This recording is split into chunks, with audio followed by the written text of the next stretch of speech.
Musik barok adalah periode musik klasik yang mencakup abad ke-17 hingga pertengahan abad ke-18. Ciri khasnya melibatkan penggunaan ornamentasi, kontrapung yang rumit, dan ekspresi emosional yang kaya.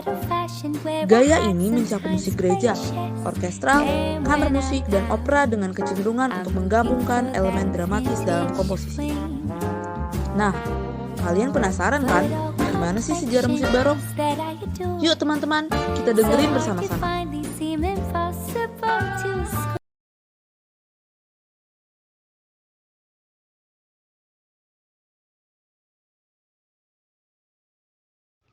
Pada awal abad ke-17, panggung musik Eropa membuka babak baru yang memikat, era barok. Ini adalah periode ketika harmoni yang rumit, ornamentasi yang indah, dan ekspresi emosional yang mendalam mengukir jejaknya dalam sejarah musik.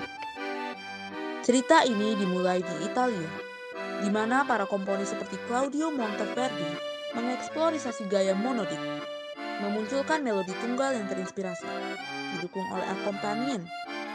Inovasi ini menjadi landasan bagi perubahan besar dalam musik barok. Oke teman-teman, marilah kita panggil bersama-sama bintang tamu kita hari ini. Inilah dia Sir Claudio Monteverdi.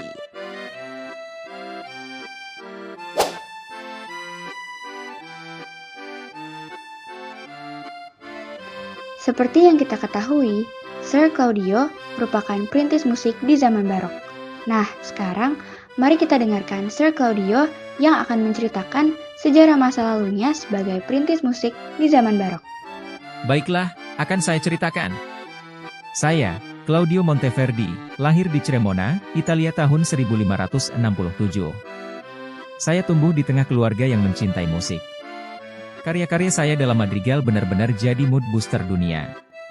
Harmoni yang saya terus eksplorasi dan ekspresi emosional yang saya tuangin lewat nada-nada, berhasil mencuri perhatian banyak hati. Abad ke-17 membuka pintu buat saya di panggung opera. Saya bekerja di Basilika San Marco di Venesia, ngerasain harmoni yang ngalun dalam polifoni karya-karya gerejawi. Saya nyusun karya-karya sakral yang nyatuin kekuatan vokal dan orkestra. Vespro della Beata Vergine adalah beberapa karya saya yang bawa saya dalam kekaguman pada Tuhan. Meski saya pergi pada tahun 1643, karya-karya saya tetap hidup dan memotivasi. Fondasi buat musik barok dan eksperimen harmoni saya terus melintasi waktu, jadi mahakarya yang gak lekang oleh zaman.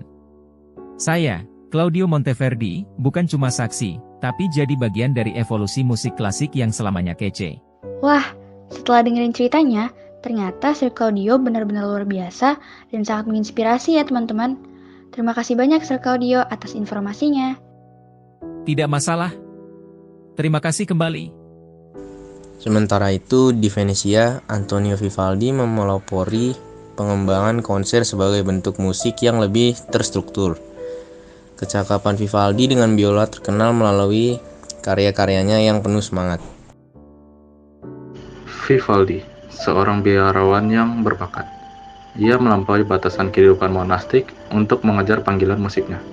Dalam senandung biolanya, ia membangun katedral-katedral suara yang mempesona. Namun, pencapaiannya yang paling ikonik adalah karya epiknya yang menggambarkan musim, The Four Seasons. Sekarang, mari kita undang tokoh kita selanjutnya, Antonio Vivaldi.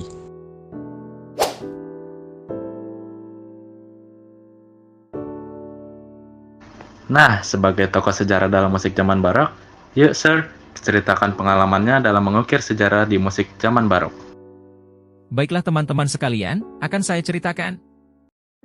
Saya, Antonio Vivaldi, lahir di Venesia pada 4 Maret 1678. Hidup saya kayak lagu yang tercipta sendiri, penuh melodi kehidupan dan cinta pada seni musik. Waktu muda, musik itu kayak panggilan aja buat saya, ninggalin biara buat terjun ke not-nota yang gak bisa lepas.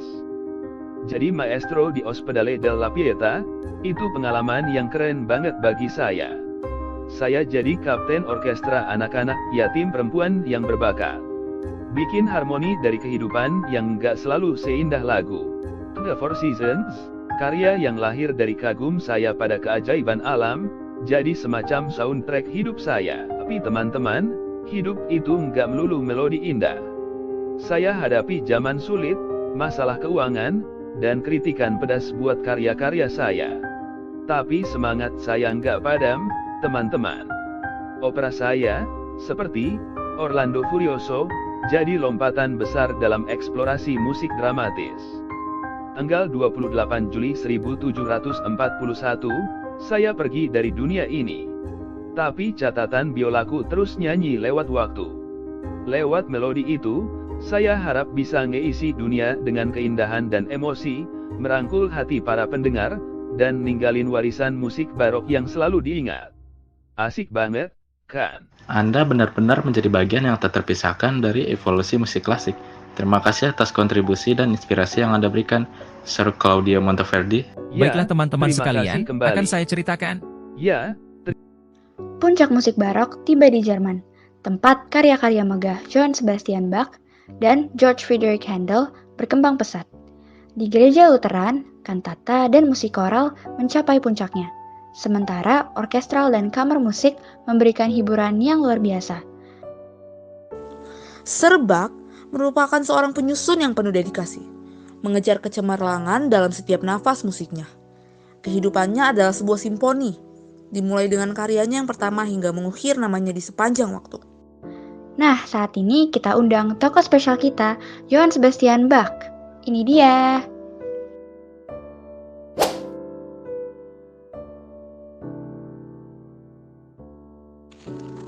Nah, teman-teman sekalian, Sir Bach ini kan merupakan seorang tokoh pembangun dalam musik barok. Coba dong Sir, ceritain gimana sih sejarah Sir Bach bisa sampai menjadi pembangun dalam musik barok? Oke, akan saya jelaskan ya hehehe. Hei, teman-teman. Jadi gini, dulu zaman musik barok, saya, Johann Sebastian Bach, memulai petualangan musik saya dari kota kecil Eisenach, Jerman. Saya yatim piatu sejak kecil, tapi beruntungnya ada kakak saya, Johann Christoph Bach, yang jadi mentor saya. Dia ngajarin saya seluk-beluk musik, dan saya jadi tergila-gila sama keindahan musik. Waktu saya masih muda, saya mulai jadi organis di Arnstadt. Hidup di sana penuh tantangan, tapi saya gak nyerah. Terus, saya gabung dengan kapel di Weimar. Di sini, saya semakin jago dalam orkestra, kantata, dan musik keyboard. Saya bikin nama sebagai orgel virtuoso yang brilian. Puncaknya, saya mencapai keemasan di Kotten. Jadi Kapellmeister, saya menciptakan karya-karya instrumentalia legendaris kayak Brandenburg Concertos dan The Well Tempered Clavier. Gaya eksperimental saya membawa nuansa harmoni dan kontrapuntal yang menggoda imajinasi. Terus, saya kepincut buat mengukir sejarah musik di Leipzig sebagai kantor musikal di 1723. Selama 27 tahun di sana, saya menciptakan lebih dari 1.000 karya, termasuk yang monumental seperti St. Matthew Passion dan Mass in B minor. Kematian saya di tahun 1750 gak jadi akhir, karena karya-karya saya tetap hidup dan terus mengilhami generasi setelah saya. Saya, dengan kegeniusan saya, jadi arsitek utama yang membangun fondasi kuat musik barok. Ini keren banget, kan? Wah, menarik sekali ya teman-teman. Setelah kita mendengar sejarah Sir Bach, saya benar-benar terinspirasi oleh kejeniusan dan dedikasinya dalam membentuk dunia musik barok. Terima kasih atas informasinya. Sangat memberi wawasan baru tentang tokoh yang luar biasa ini. Hahaha, tidak masalah. Terima kasih kembali. Sering berjalannya waktu, musik barok tidak hanya menjadi gejolak di Eropa, tetapi juga perpaduan dari berbagai pengaruh dan gaya. Komposisi yang memukau dan mempesona terlahir dari perpaduan beragam unsur ini. Meskipun mendekati akhirnya, musik barok tidak meredup. Sebaliknya, itu menjadi batu loncatan menuju era klasik. Membawa warisan musiknya yang megah, melalui transisi ini, musik barok terus menyinari sejarah musik Eropa, memberikan inspirasi dan keajaiban yang tak terlupakan.